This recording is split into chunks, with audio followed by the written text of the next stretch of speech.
Hi everyone. Hopefully आप सभी लोग अच्छे होंगे। आज हम सिनोनिम्स एंटोनिम्स का लेक्चर नंबर 19 पढ़ेंगे। होपफुली आप सभी ने पिछले सेशंस को तैयार भी कर लिया होगा। अगर नहीं तो बहुत तेजी से उन सेशंस को तैयार करें। साथ ही साथ अगर आपको किसी भी सेशन को लेकर कोई डाउट रहता है, किसी भी वर्ड का सिनोनिम मैंने कुछ और बताया, आपको लगता कुछ और होना चाहिए, या फिर एंटोनिम्स के केस में भी यही आपको कंफ्यूजन हो, कंप्लेन हो, तो हर बैच में चैट का ऑप्शन है। आप उस पे अपना अपना डाउट, अपना अपना जो अपनी जो प्रॉब्लम है उसको मेंशन करिए, वर्ड और ऑप्शन सब बताइए। मैं जरूर टाइम निकाल करके आंसर करूंगा, आपसे बात करूंगा और आपको फिर से समझाऊंगा कि क्यों यही सिनोनिम होना चाहिए या फिर क्यों यही एंटोनिम होना चाहिए। आप इस काम को लगातार कर सकते हैं, ठीक है। It comes in your right. इसका बेनिफिट लें, बिल्कुल लें। देखिए, सिनोनिम्स एंटोनिम्स का तो आप सब बैच कर ही रहे हैं, जिसके अगेंस्ट आप सभी ने 499 इस फी को भी डिपॉजिट किया है। आपको मालूम होगा कि मेरे और दो बैचेस भी चल रहे हैं रिकॉर्डेड वीडियोस के ही, एक ईडीएम्स एंड फ्रेजेस का, जिसमें 100 वीडियोस आप सभी को दिए जाएंगे और जिसकी फी 499 है। साथ ही साथ आरसी यानी कि reading comprehension cloze test and PQRS parajumbles, इसका भी बैच चल रहा है। इसकी भी फी 499 है। तो आपने इस बैच को ज्वाइन किया ही है। देखिए, अगर आप इन सारे बैचेस को ज्वाइन करते हैं, सिनोनिम्स एंटोनिम्स के साथ साथ ईडियम्स एंड फ्रेजेस और reading comprehension cloze test parajumbles का भी, तो जब आप दो बैचेस ज्वाइन कर लेंगे तो तीसरे बैच की फी आपको पूरी नहीं देनी होगी। तब उसकी फी में तकरीबन तकरीबन 50% का आप सभी को डिस्काउंट दिया जाएगा। जैसे मान लीजिए आपने ये बैच बाई कर रखा है सिनोनिम्स एंटोनिम्स का, अब आप ईडियम्स एंड फ्रेजेस का भी बैच लेते हैं, तो जिसके लिए आप 499 डिपॉजिट भी करते हैं, जमा भी करते हैं, तो आपको जो ये बैच होगा ना, ये 499 वाला दूसरा अगला जो बैच है, ये आपको तकरीबन नियरली 50% डिस्काउंट के साथ दिया जाएगा। तो ये ऑफर है आप सभी के लिए, जिसका आप कभी भी बेनिफिट उठा सकते हैं। चलिए आज के सेशन को स्टार्ट करते हैं। जी, सामने स्क्रीन पे आपको पहला वर्ड दिख रहा है जो कि ल्यूसिड है। ल्यूसिड खास तौर पे हैंड राइटिंग के लिए यूज किया जाता है। हैंड राइटिंग के लिए यूज किया जाता है। जो क्लियर हैंड राइटिंग है उसको, साफ सुथरी, जैसे मेरी हैंड राइटिंग अच्छी नहीं आ रही तो उसको नहीं कहेंगे। जो हैंड राइटिंग बहुत अच्छी आए तो उसको ल्यूसिड राइटिंग कहा जाता है। देखिए, एलयूसी आपको दिख रहा है, एलयूसी। एलयूसी एक रूट वर्ड है जिसका मतलब ही होता है क्लियर। इसी से लूसेंट बनता है, इसी से ट्रांसलूसेंट बनता है, इसी से इल्यूसिडेट बनता है, लूसिड बनता है, जिन सबका मतलब होता है क्लियर। तो कौन सा ऑप्शन हो जाएगा? Option number B. याद रखिएगा कि ल्यूसिड किसी पिक्चर के क्लियर होने के लिए कम यूज किया जाता है, हैंड राइटिंग के क्लियर होने के लिए ज्यादा यूज किया जाता है। मेलोडियस, जो चीज मधुर है, जो एक तरीके से कर्णप्रिय है जिसको कहा जा सकता है, जो यूफोनियस है एक तरीके से, है ना, जो कानों को भाए जिसको कहा जा सकता है। म्यूजिकल भी मेलोडियस में ही आ सकता है। फेमिलियर जानते होंगे, परिचित होना। रैवेज मतलब बर्बाद कर देना, डिस्ट्रॉय जिसको कहा जा सकता है। रैवेज करना मतलब डिस्ट्रॉय करना, तबाह कर देना, बर्बाद कर देना, जिसको आप डिस्ट्रक्ट भी कह सकते हैं, है ना, और ऑब्लिटरेट बोल सकते हैं। हाँ, पूरी तरीके से बर्बाद कर देना, जिसे आप डिवास्टेट भी कह सकते हैं। और ये देखिए, ये इसका सही सिनोनिम है। एनिहिलेट का मतलब भी होता है बर्बाद कर देना। साल्वेज एक पॉजिटिव वर्ड है, रैवेज पॉजिटिव वर्ड नहीं है सर, नेगेटिव वर्ड है, ठीक है। हाँ, अच्छी खासी अच्छी भली दुनिया में आग लगा देना, नुकसान, जैसे तूफान आ गया, बाढ़ आ गई, भूकंप आ गया, तो रैवेज कर देगा वो, है ना, लाइफ को पूरा का पूरा डिस्ट्रॉय कर देगा। साल्वेज पॉजिटिव वर्ड है, बचाना, मरने से, डूबने से, तबाह होने से बचाना, साल्वेज करना। जैसे आप सब जानते हैं इकोनॉमी बहुत ही खराब स्थिति में है पिछले काफी समय से, और अभी जब से ये कोविड-19 का ये पैंडेमिक आया तब से और ज्यादा इकोनॉमी पे असर पड़ा है। अ, तो माइनस में जीडीपी है, वो भी माइनस में 23%, जैसा कि मैंने पता किया है, मुझे पता चला है। तो देश की सरकार जो है उसकी पहली प्रायोरिटी क्या होगी? The first and foremost priority of the present ruling party would be what? To salvage the economy, कि इकोनॉमी को किसी तरीके से बचाया जाए, साल्वेज किया जाए, सेव किया जाए, सिक्योर किया जाए, कंजर्व किया जाए, इवैक्यूएट किया जाए। अगर कोई कहीं फंसा हो तो उसे बचाना, उसे इवैक्यूएट करना कहा जाता है ना, फ्री करना, ग्रोथ दिलाना, जिसको आप रिवाइव कह सकते हैं, रिसरेक्ट बोल सकते हैं, बचाना, तबाह होने से बचाना, साल्वेज। साल्वेशन इसी से तो बनता है, मोक्ष जिसको कहा जाता है, साल्वेशन। मोक्ष क्या है? मोक्ष बचना ही तो है, एक तरीके से मुक्ति ही तो है, आजादी ही तो है।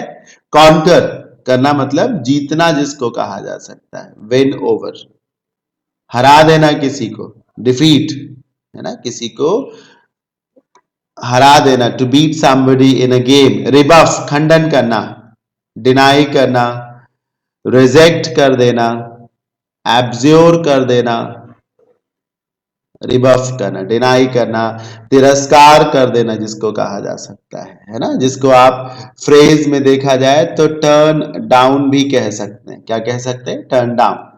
जी, नंबर 3 पे देखिए, परप्लेक्स्ड। परप्लेक्स्ड का मतलब ही होता है कंफ्यूज्ड, जब आप तय न कर पा रहे हो कि आपको क्या करना चाहिए, this is called to be perplexed या फिर कंफ्यूज्ड। पजल्ड जिसको कहा जा सकता है। अनॉयड मतलब एंग्री, नाराज।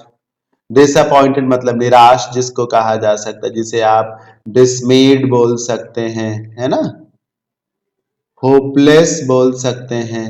र्यून मतलब बर्बाद, र्यून मतलब बर्बाद कर देना, जो डिस्ट्रॉयड हो, एक तरीके से तबाह किया जा चुका हो, जो पेरिश्ड हो चुका हो, उसको कहा जा सकता है। इफेमेरल क्षणिक को कहा जाता है। किसको कहा जाता है? क्षणिक। मतलब जो चीजें शॉर्ट लिव्ड है, ये देखिए, है ना, जो चीजें शॉर्ट लिव्ड हैं, जो टेम्पररी हैं, जिसको कहा जा सकता है ना।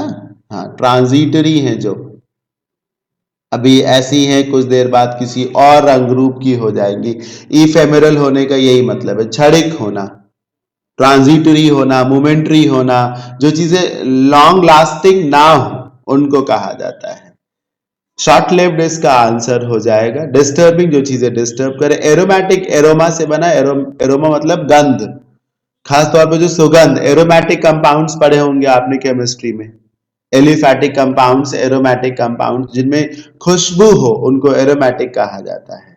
ठीक है, खुशबू से। पॉवर्टी स्ट्रिकन मतलब जिस पर गरीबी की मार पड़ी हुई हो, स्ट्राइक किया हो जिसे गरीबी ने, यानी कि जो गरीब हो, जो पुअर है, एक तरीके से जो पुअर है, जो एम्पावरिस्ड है, एक तरीके से। एम्पावरिस्ड को कैसे याद करेंगे? पावर्टी जैसा इसमें दिख रहा होगा, POVER दिख रहा है, पावर्टी, उसी से रिलेट करिए, एम्पावरिस्ड, जिसे आप डाउन ट्रोडन भी कहते हैं कभी कभी, डाउन ट्रोडन, तबाह, बर्बाद, बहुत गरीब जिसको कहा जा सकता है, पावर्टी स्ट्रिकन। हाँ, तो इफेमेरल मतलब क्षणिक। नंबर 5 बैटर वर्ड है। बैटर मतलब होता है स्ट्राइक करना, पीटना जिसको कहा जा सकता है, जिसे आप पाउंड बोल सकते हैं, पीटना। ठीक है, लाठी से, डंडे से पीटना जिसको कहा जा सकता है, जिसे आप बीट बोल सकते हैं। बैटर समबडी मतलब किसी को पीटना, जैसे मुक्का मार दिया तो आपने बैटर किया, तो क्या होगा सर? ये देखिए, बीट अप दिख रहा है आपको, यही होगा। सिनोनिमी तो पता करना। स्पीक आउट का मतलब होता है खुल करके बोलना। देखिए, आउट मतलब मन की बात बाहर निकालना, खुलकर बोलना, स्पीक आउट, बिना डरे अपनी बात कहना। पेस्टर मतलब तंग करना, टू पेस्टर समबडी मतलब किसी को इरिटेट करना, वेक्स करना, इरिटेट करना जिसको कहा जा सकता है। ठीक है, एक और वर्ड, अरे कहाँ चला गया, अरे अरे आजा आजा, ओ ये तो गड़बड़ हो रहा है। परटर्ब जिसको कहा जा सकता है, तंग करना, परेशान करना, एनॉय समबडी, एनॉय दुखी करना। कंसोल मतलब धैर्य बंधाना, जब कोई बहुत ज्यादा परेशान हो तो उसको धैर्य बंधाना, जिसको आप कॉन्सिलिएट करना कहा जा सकता है, सूद, है ना, मतलब किसी को साहस देना, धैर्य बंधाना कि वो परेशान ना हो, टू कंसोल समबडी, किसी के पीठ पर हाथ फेरना, शांत करना उसको, टू पैसिफाई जिसको कहा जा सकता है। ठीक, कोई अगर नाराज हो तो उसे मनाना, मतलब मॉलिफाई जिसको आप कह सकते हैं, या कॉन्सिलिएट बोल सकते हैं।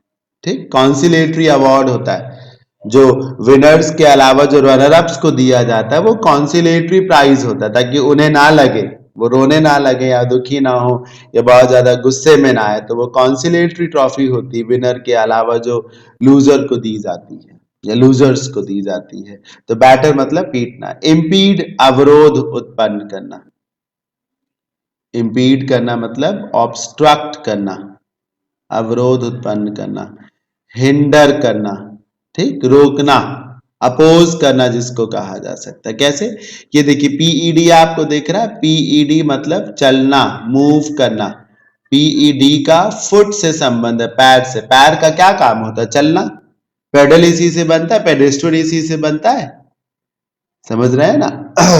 तो पीईडी मतलब चलना, और इम्पीड चलने ना देना, रोकना, अवरोध उत्पन्न करना, लगाम लगाना, इम्पीड करना। अगर सिनोनिम मालूम चाहिए होता तो ऑब्स्ट्रक्ट लगा सकते थे, लेकिन चूंकि हमें एंटोनिम चाहिए तो हम एडवांस को यूज करेंगे, क्योंकि चीजों के एडवांस करने का मतलब होता है उनका आगे बढ़ना। ठीक है, आगे बढ़ना, ग्रो करना। ठीक है, ऑब्स्ट्रक्ट नहीं होगा। लिंगर मतलब चीजों का जस का तस पड़ा रहना। प्रॉब्लम्स जब लंबे समय तक ज्यों की त्यों बनी रहे तो वो लिंगर करती हैं, लिंगर करती, जैसे कोर्ट्स में लाखों की संख्या में जो मामले हैं वो लंबित पड़े रहते हैं, तो वो लिंगर करते हैं। Lakhs of cases are lingering in courts, lakhs of cases have been lingering in courts for decades, दशकों से केसेस पड़े हुए, लिंगर करना, गारंटी आप जानते ही हैं, भरोसा दिलाना। तो लिंगर एक अच्छा वर्ड है, इम्पीड भी एक अच्छा वर्ड है, बैटर है, पेस्टर है, कंसोल है, ये सारे वर्ड्स अच्छे हैं जी। नंबर 7 पे आते हैं, एंटोनिम पता करना है आपको, वो भी किसका, पेरिलस का। पेरिलस मतलब जो चीजें डेंजरस हो, जो चीजें सेफ ना हो। सिचुएशन के पेरिलस होने का मतलब है कि चीजें जो है वो सेफ ना हो, अनसेफ हो जिसको कहा जा सकता है, पेरिलस सिचुएशन। तो सिक्योर, सिक्योर ऑपोजिट चाहिए ना, सिक्योर हो जाएगा। रिलीजियस धार्मिक। इम्पिचुअस का मतलब होता है जो इम्पल्सिव हो, जो बिना सोचे समझे कोई डिसीजन ले, जिसे आप हेस्टी बोल सकते हैं। इम्पिचुअस होने का मतलब जैसे नया खून है तो एकदम से हड़बड़ाहट में कोई बात आप बोल गए, कुछ कर बैठे, वो इम्पिचुअस कहा जाता है। इम्पेटस से बनता है, इम्पेटस का मतलब ये होता है आवेग जिसको कह सकते हैं, फोर्स। तो एकदम से फोर्स लगा के जब कोई काम करे, यानी कि सोचे विचारे नहीं, इम्पल्सिव होना, हेस्टी होना। इम्प्योर मतलब जो चीजें शुद्ध नहीं है। ऑटोनॉमस मतलब स्वतंत्र, पढ़ा होगा आपने ये वर्ड, ऑटोनॉमी होती। ये देखिए ऑटो, ऑटो मतलब खुद, स्वयं। ऑटोनॉमी का मतलब स्वायत्तता होता है, स्वतंत्रता होता है। तो ऑटोनॉमस होने का मतलब है फ्री होना, अपनी मर्जी का मालिक होना। ठीक, इंडिपेंडेंट होना जिसको कहा जा सकता है, जब कोई आपका मालिक नहीं, आप मालिक हैं। ऑपोजिट चाहिए ना, डिपेंडेंट हो जाएगा।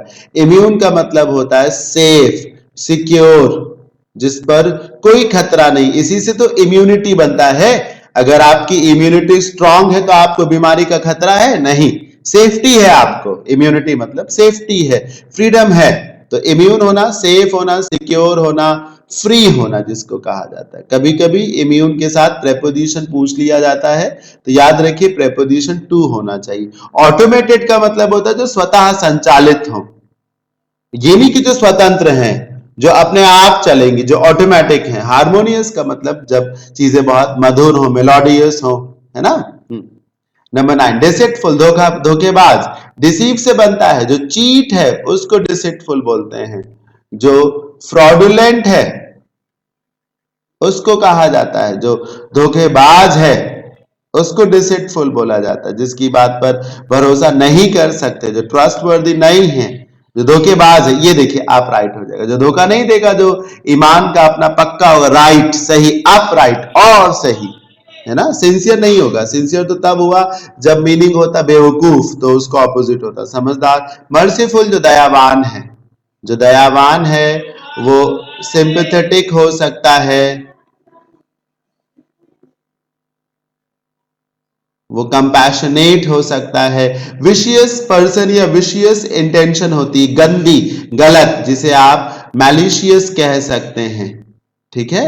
हाँ, नास्टी बोल सकते हैं, वेनमस बोल सकते हैं, ऑब्नॉक्शियस बोल सकते हैं, खराब, गलत जिसको कहा जा सकता है। व्यक्ति के रूप में आप चाहें तो नेफारियस भी कह सकते हैं, एक्सक्यूज मी, नेफारियस भी बोल सकते हैं। अब एंटोनिम, एक्सोनरेट मतलब फ्री करना होता है, फ्रॉम प्रेपोजिशन आता है, एब्सॉल्व कर देना, लीगल वर्ड है। अक्विट करना, ACQUIT, अक्विट करना, फ्री करना। ऑपोजिट चाहिए ना, कन्विक्ट करना कहा जाएगा। इम्प्यून मतलब कीचड़ उछालना होता है। कन्विक्ट करने का मतलब होता है किसी को जेल में डाल देना, जिसे आप इनकल्पेट बोल सकते हैं, ठीक है, जेल में डाल देना। इनकल्पेट, इनकार्सरेट बोल सकते हैं। ये परफिडियस मतलब चोर, धोखेबाज, चीट, जो परफिडी को करे मतलब धोखा दे, उसको कहा जा सकता है।